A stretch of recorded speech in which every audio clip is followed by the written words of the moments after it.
রমাদান মুক্তার আগমন শুভেচ্ছার স্বাগতম। নারায়ে তাকবীর, আল্লাহু আকবার। নারায়ে তাকবীর, আল্লাহু আকবার। এ দুনিয়াতে যত টাকা পুরুষেরই আছে, তার চাইতে মূল্যবান এ নারী তারই কাছে। কিন্তু সেই নারীটা নেক হওয়া চাই। কি হওয়া চাই? কিন্তু সেই নারীটা নেক হওয়া চাই। ইহকাল পরকাল হবে সুখময়। তবে নেক নারী কারে কয়? অগ মাতা, অগ খালা, অগ আমারি বোন, তোমাদেরই আর কথা শুনেন দিয়া মন। যে নারী পঞ্জিগানা নমাজ পড়িবে, আর যে নারী রমজানের রোজা কভু না ছাড়িবে, আর যে নারী ইজ্জতের রাখিবে খেয়াল, এ স্বামীর সেবা করে যাবে বাঁচে যত কাল। তবে কি হবে? তাহার জন্য আল্লাহ তাআলা, কার জন্য? কাহার জন্য? নেক নারীর জন্য। তবে বাংলাদেশের লোক, আপনাদের দেশের লোক, আপনাদের ডিস্ট্রিক্ট লোক শিক্ষিত, তো তার জন্য আমাদের দিকে যদি এই প্রশ্ন করা যায় তো ওরা উত্তর দেয় কি জানেন? নারীর জন্য। হ্যাঁ, আশ্চর্য কথা। তবে তো আমাদের দক্ষিণ পাড়ার রুবেলের খালা, ওর 5-7টা পার্টনার আছে। তবে হেও কি জান্নাতে যাইবো? তবে নারী বললে তো সেই রুবেলের খালাও পড়তেছে নাকি গো? কিন্তু এখানে ওই নারী বলবেন না, এখানে কি ওই নারী। কোন নারী? সালেহা, নেক নারী। ওই নারীর জন্য আল্লাহ তাআলা জান্নাত খুলে রবে। যেই দরজা দিয়ে ইচ্ছা জান্নাতে চলে যাবে। একটা রাজ্য নয়, একটা দেশ অতিক্রম করে হাজারো বাধার উপর দিয়ে আপনাদের কাছে পৌঁছেছি, বা মহান স্রষ্টা আমারে পৌঁছেছে। তবে আমি একজন মুসাফির। আল্লাহ এবং আল্লাহর রাসূলের বিধানের নাম কি? ইসলাম। ইসলাম নারীদের যেই সম্মান দিয়েছে, ইসলাম নারীদের যেই মূল্য দিয়েছে, ইসলাম নারীদের যেই অধিকার দিয়েছে, এই সম্মান, মূল্য, অধিকার বিশ্বের কোন জাতি দিতে পারেনি, পারবে না, পারলেও দেবে না। কটা কথা বললাম? কটা? পারেনি, পারবে না, পারলে দেবে না। তা দিয়েছে শুধু কে? ইসলাম। আপনারা বলবেন মনিরউদ্দিন ভাই, ইসলাম নারীদের এমনই কি সম্মান দিল, ইসলাম নারীদের এমনই কি মূল্য দিল, ইসলাম নারীদের এমনই কি অধিকার দিল, তা অন্য কোন জাতি পারেনি, পারবে না, পারলেও দেবে না। ভাই, আমি মনিরউদ্দিন ভারতের মাটি থেকে এসে বাংলার মাটিতে আমার কলম দিয়ে লিখিত চ্যালেঞ্জ করে বলছি, ইসলাম নারীদের এতই সম্মান দিয়েছে, আমার ক্ষুদ্র কিঞ্চিত শিক্ষা দিয়ে আল্লাহর কোরআন এবং রাসূলের হাদিসকে সামনে রেখে একটা একটা করে যদি বলতে আরম্ভ করে দিই, তবে আজকের মতো রাতগুলি প্রায় 40-এর মতো লাগবে। আমার আল্লাহ এই বিশ্বের নারীদের এতই সম্মান দিয়েছে রে আমার মায়ের, আমার বোনেরা শুনে যাও, রাতের বেলা আমি মনিরুদ্দিন বলি খালা, ওই মহান আল্লাহ এই বিশ্বের নারীদের এক এক করে যতগুলি সম্মান দিয়েছে, সর্বোচ্চ সম্মান আমার আল্লাহ এই বিশ্বের নারীদের দিয়েছেন, যেই সম্মানটির নাম হলো মা। সম্মানটির নাম কি? আরো জোরে বলে কি? কেউ বলছেন, কেউ বলেন না। বন্ধু, আপনারা অনেকজন অনেক দিন থেকে মা বলেননি, একবার বলে দেন তো সম্মানটির নাম কি? আপনি যদি মা বলে দেন, আজকে কিন্তু আপনারা কেউ দেখতে পাবে না, কেন সবাই আমার দিকে তাকিয়ে আছে। আমার আল্লাহ এই বিশ্বের নারীদের দিলেন মায়ের সম্মান।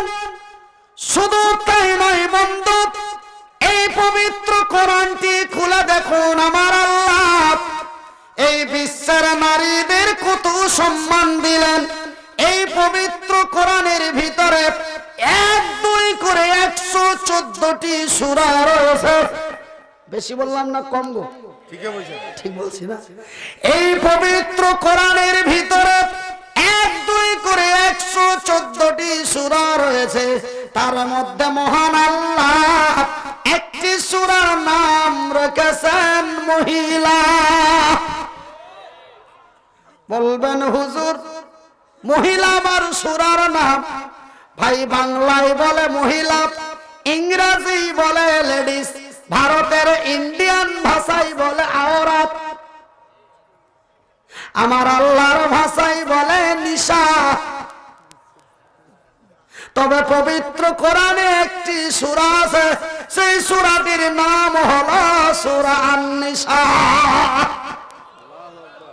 শুধু তাই নয় বন্ধুরে, আমার আব্বা জান সোনা চানেরা, এই পবিত্র কোরআনের আরেকটি সূরার নাম আমার আল্লাহ একজন নারীর নাম নির্ধারিত করে রেখেছেন। সেই সূরাটির নাম কি রে? সেই সূরাটির নাম হলো সূরা মারিয়াম। ভাই গো, এই পবিত্র কোরআনে 1-2 করে 6666 খানা আয়াত রয়েছে, ঠিক না বেঠিক? ভাই গো, 6666 খানা আয়াতের মধ্যে একটা আয়াত আমার আল্লাহ কোন পীর মুর্শিদ, কোন বুজুর্গ, কোন মুহাদ্দিসিনকে সামনে রেখে আমার আল্লাহ একটা আয়াত নাযিল করেন নাই। যদি দেখিয়ে দিতে পারেন, আল্লাহর কসম, খোদার কসম করে বলছি, এই বক্তব্য জগৎ চাই ছেড়ে দেব।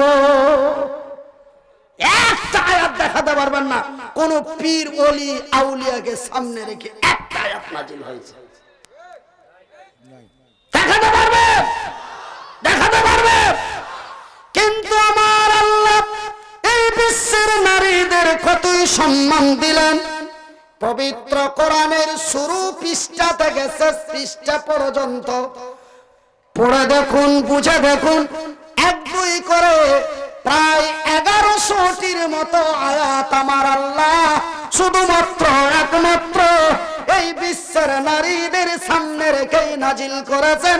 একবার জোরে বলি সুবহানাল্লাহ। ভাই গো, মহান আল্লাহ এই পৃথিবীর প্রথম মানুষটিকে তৈরি করলেন। সেই মানুষটার নাম কি গো? সেই মানুষটির নাম হলো হযরতে আদম। ওই মহান আল্লাহ এই পৃথিবীর প্রথম মানুষ পুরুষ, সেই পুরুষটিকে তৈরি করলেন এমন এক ফাঁকা ময়দানে, মরুভূমির উপরে। কিন্তু আমার আল্লাহ এই বিশ্বের নারীদের কতই সম্মান দিলেন রে। এই পৃথিবীর প্রথম নারীটাকে তৈরি করলেন তার জান্নাতের ভিতরে। হে আমার বোনেরা, শুনে যাও, রাতের বেলা মহান আল্লাহ তোমাদের তৈরি করলেন অতি সুন্দরী করে, অতি রমণী করে, অতি নরম করে, মায়ের জাতি করে, জান্নাতের ভিতরে ওই আনন্দময় জায়গায় আমার আল্লাহ তোমার তোমাদের তৈরি করলেন। রে আমার মায়েরা, তোমরা হলে আমার মা, আমি যেন তোমাদেরই সন্তান, তোমার পায়ের নিচে যেন আমার জান্নাত। হে আমার মায়েরা, তোমাদের মায়ের সম্মান দিয়ে বলি রে, রাস্তা পথে ঘাটে বাজারে অফিসে আদালতে স্কুল কলেজ ইউনিভার্সিটি বিশ্ববিদ্যালয় যাবে, মায়ের ইজ্জত নিয়ে যাবে, ভাবির সম্মান নিয়ে যাবে না কেন রে? ভাবি হয়েছে ভাবা থেকে। ভাবি হয়েছে কি থেকে? ভাবা থেকে। বড় ভাই যখন ভাবিরে নিয়ে ঘরে যায়, ছোট ভাই তখন অন্য ঘরে বসে ভাবতে থাকে। এখান থেকে হলো ভাবি। আমার মায়ের, আমার বোনেরা, তোমরা জানো মা, আমরা জানো তোমাদের সন্তান। রাস্তা পথে ঘাটে বাজারে চলবে, মায়ের সম্মান নিয়ে চলবে, ভাবির সম্মান নিয়ে চলো না। কেন? তোমরাই হলে আমাদের মা। আল্লাহর আকাশের নিচে জমিনের উপরে যতগুলি নারী আছে, সমস্তই নারী হলো মা। আমার মায়েরা, আমার বোনেরা, আমার বন্ধুরা, আপনাদের কাছে হাত দুটি জড়িয়ে বলি, আপনারা রাস্তা পথে কোনো মেয়ে যদি রাস্তায় চলে, আপনারা জানো মায়ের নজরে দেখবেন। আমি মনিরুদ্দিন গ্যারান্টি নিয়ে বলছি, ভারত বাংলাদেশ বলে নয় রে, বিশ্বের জমিনে আল্লাহর আকাশের নিচে জেনা ব্যভিচার হবে না। আপনি যখন একটা কোন মেয়েকে দেখবেন, আপনার বড় মেয়ের দিকে লক্ষ্য করুন, এটা যেন আমার মেয়ের মতো দেখতে লাগে। আপনি যখন এক ভাবির মতো বয়সের মেয়েকে দেখবেন, আপনি ম্যাডামের নজরে না দেখে আপনি যেন একটু বড় বোনের নজরে দেখুন। জেনা বন্ধ হয়ে যাবে, ব্যভিচার বন্ধ হয়ে যাবে, ইসলাম বিশ্বের মাটিতে রেকর্ড করবে, আল্লাহর আযাব, আল্লাহর গজব জমিন থেকে মুক্ত হয়ে যাবে। আমার ভাইয়ের, আমার বন্ধুরা, শুনে রাখুন, ওই মহান আল্লাহ এই বিশ্বের নারীদের আরো কত সম্মান দিলেন। একজন নারী যখন মায়ের পেট থেকে আল্লাহর জমিনে আসে, সেই মেয়েটা জন্মগ্রহণ করার পরে একটু একটু একটু একটু করে যখন মেয়েটা পূর্ণ যুবতী হয়ে যায়, দেখুন আমার আল্লাহ নারীদের কিভাবে তারা সম্মান বাড়িয়ে দিচ্ছে। একজন নারী যখন মায়ের পেট থেকে আল্লাহর জমিনে আসে, সেই দিন থেকে নিয়ে মেয়েটা পূর্ণ যুবতী হওয়া পর্যন্ত ওই মেয়েটার যা সম্মান আমার আল্লাহ দিয়েছেন, কিন্তু মেয়েটি যুবতী হয়ে যাওয়ার পর আমার আল্লাহ ওই নারীর সম্মান আরো তার ডবল করে দিলেন। জোরে বলি সুবহানাল্লাহ। ভাইজান বলেন তো, ইসলামী দৃষ্টিতে ছেলের বাবা মেয়ে খুঁজে না মেয়ের বাবা ছেলে খুঁজে? তবে দামি জিনিসটা খোঁজানো হয় না রাস্তায় পড়ে থাকা জিনিসটা খোঁজা হয়? তবে এমন কোন মানুষের মুখ থেকে আপনারা লাইফে শুনেছেন, আমার এমন কোন ভাই, আমার এমন কোন চাচা কোন ব্যক্তিকে, কোন ঘটককে বলেছে, ওগো ঘটক, একটা রোমান্টিক মেয়ে আমার ছেলের জন্য দেখবে? এরকম বলেছে কি? মেয়েটা যেন স্ট্রং হয়ে সেইভাবে রাস্তায় চলে, রঙ্গ করে হাঁটে, এমন একটা মেয়ে দেখো, আমার বড় ছেলের বিয়ে দেব। কেউ বলেছে? একটারে পড়তে পারবে? প্রত্যেকেই বলেছে একজন সুন্দরী রমণী, ভদ্র শিক্ষিতা, পর্দাশীল, দিনদার, ইমানদার, এমন একজন মেয়ে দেখো, আমার ছেলের বিয়ে দিব। কখনো কেউ বাজে জিনিস খোঁজে না, খোঁজা হয় দামি জিনিসটাই। কি গো? তবে খুঁজতে খুঁজতে দিনাজপুরের মহকুমা হাসপাতালের পাশে একজন সুন্দরীরে পাওয়া গেল। দেখাশোনা কথাবার্তা হয়ে গেল। বাল্যকাল থেকে যৌবন কাল থেকে তার বিয়ের দিন পর্যন্ত যা সম্মান ছিল, বিয়ে পড়ার পরে মেয়ের সম্মান আমার আল্লাহ ওই নারীর সম্মান আরো বাড়িয়ে দিল। বিয়ে পড়ার পরে এবার মেয়েটা হয়ে গেল বৌমা। আমার নবী, আল্লাহর নবী, দয়ার নবী, বিশ্বের নবী, নবী মুহাম্মাদুর রাসূলুল্লাহ, বলুন সাল্লাল্লাহু আলাইহি ওয়াসাল্লাম। আল্লাহর নবী, দয়ার নবী, বিশ্বের নবী রাসূল বলেন, সাহাবীরা রে, একজন নারী যখন গর্ভধারণ করে আর মেয়েটি যখন গর্ভবতী হয়, ভাইজান বন্ধুরা, যেই দিন বাবার বীর্য মায়ের রেহেমে গেল, তার 7 দিন পর থেকে মায়ের কষ্ট আরম্ভ হয়ে গেল। রাতের পর রাত দিন যায়, দিনের পর দিন যায়, মাসের পর মাস যায়, যেন মায়ের কষ্ট তার বাড়তে থাকে। ভাইজান বন্ধুরে, বাড়িতে যদি কোনো গর্ভধারিণী মা, বাড়িতে যদি কোনো গর্ভধারিণী বোন থাকে, লক্ষ্য করে দেখবেন বোন সেই গর্ভধারিণী মা দুপুর বেলায় খাবার খেতে বসেছে। খাবার খেতে খেতে হঠাৎ করে দেখা যায় তার চোখ দিয়ে পানি বেরিয়ে গেল। মা তার খাবারের থালাটা সামনের দিকে ঠেলে দিল। মা দাঁড়িয়ে বসে থাকতে পারল না, উঠে ঘরে চলে গেল। মা ঘরে যে বিছানায় বসলো, মা বসে থাকতে পারে না, মা আমার বিছানায় শুয়ে গেল। মা শুয়ে থাকতে পারে না, একবার বাম কাট দেয়, একবার ডান কাট দেয়, একবার মা ওঠে, একবার মা বসে, একবার মা বারান্দায় যায়, একবার মা ঘরে আসে। এমনি করে করে রাতের পর রাত, দিনের পর দিন কেটে যায়। রাসূল বলেন, সাহাবীরা রে আমার উম্মত উম্মতিরা, ওই মহান আল্লাহ ওই যে গর্ভবতী নারীটি সন্ধ্যা রাত্রি থেকে সকাল পর্যন্ত সারা রাত্রি ধরে যে কষ্ট পাই, এই কষ্টের বিনিময় জানো রে, এই কষ্টের বিনিময় জানো রে, এক আল্লাহর বান্দা সন্ধ্যা থেকে নিয়ে সকাল পর্যন্ত, মাগরিব থেকে নিয়ে ফজর পর্যন্ত সারা রাত্রি আল্লাহর ইবাদত বান্দেগি তাসবিহ তাহলিল করে যতগুলি নেকি পাই, এতগুলি নেকি আমার আল্লাহ ওই গর্ভধারিণী নারীর নেকির খাতায় লিখে দেয়। আল্লাহু আকবার, আল্লাহু আকবার। আমার আল্লাহ এই বিশ্বের নারীদের এমনি করে একটার পর একটা মূল্যতার সম্মান দিতে আসে। একবার জোরে বলি সুবহানাল্লাহ। আমার আল্লাহ বলেন, আর রিজালু কাওয়ামুনা আলান নিসা, পুরুষেরা হলো নারীদের সংরক্ষণকারী, হেফাজত করনে ওয়ালা, পরিচালনা করনে ওয়ালা। কেননা আমি আল্লাহ